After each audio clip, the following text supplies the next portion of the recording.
In kindergarten, I received my bucket. I know, you're probably picturing me as a little kindergartner right now. Cute, right?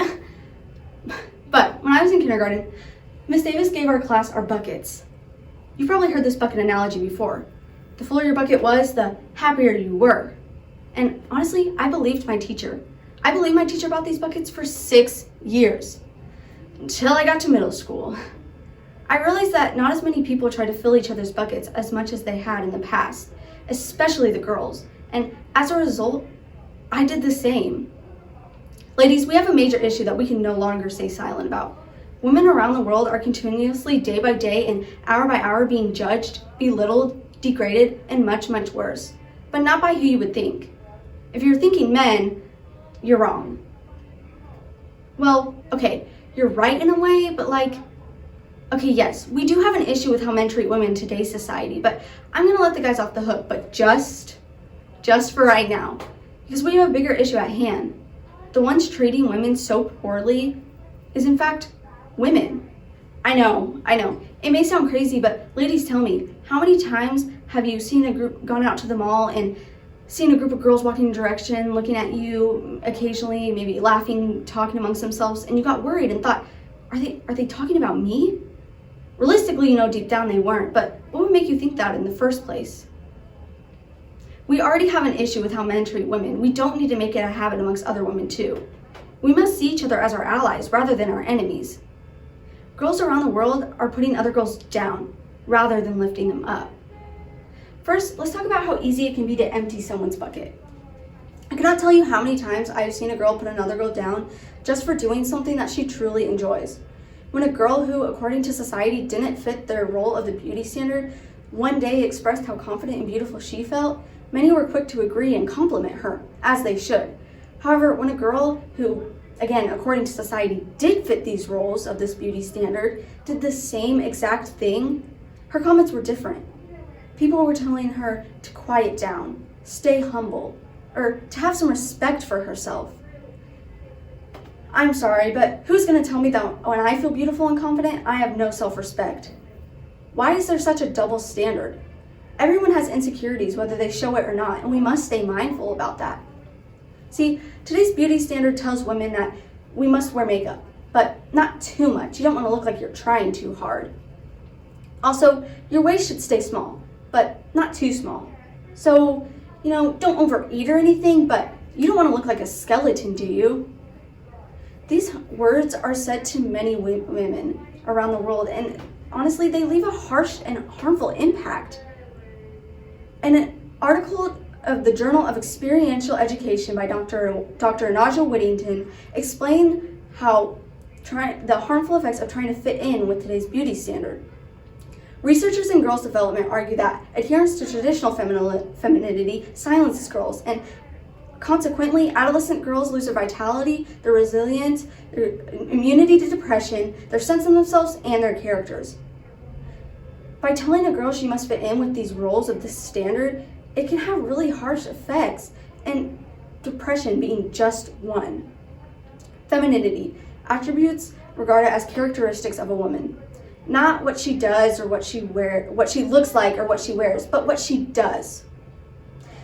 Now let's talk about how we can prevent emptying someone's bucket in the first place. This issue happens a lot more than you would think. It can be happening to anyone, your mother, your sister, your daughter, your best friend, your girlfriend, your wife, without you ever knowing. Make a point to ask them next time if they have ever been a victim or even just a bystander to the harmful actions of other women. I know I did. I spoke with a close friend, and she explained a time and asked her about her own experience with girls supporting girls, and she explained a time where her own mother was the one putting her down. See, this was something that she brought up to me that I had not thought of before. Her own mother. She told me how times where she would begin to leave her house only to be stopped by her mom saying, "Are you sure you want to go out looking like that? Really? You're going to leave the house wearing that?" These harmful words or glances or just small actions can really affect how someone views themselves in a negative way. We cannot, just because you disagree with someone, does not make them immediately wrong. And to be fair, maybe her mom was not trying to be mean or rude in any way by saying this, but it certainly did not give off the right impression. Now, we must not ask these questions. In fact, we need to have more discussions with one another to better understand each other.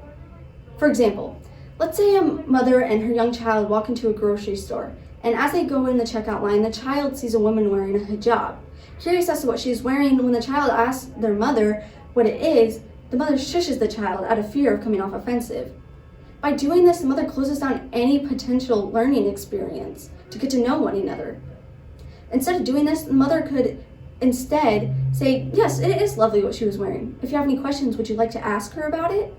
By doing this, the mother creates an environment where not only them, but the people around them can learn from each other. As you've probably heard by now, communication is key to any great relationship. Okay, I know that one was a little cheesy, but it's true. We will never get anywhere if we don't have these conversations and ask each other these questions.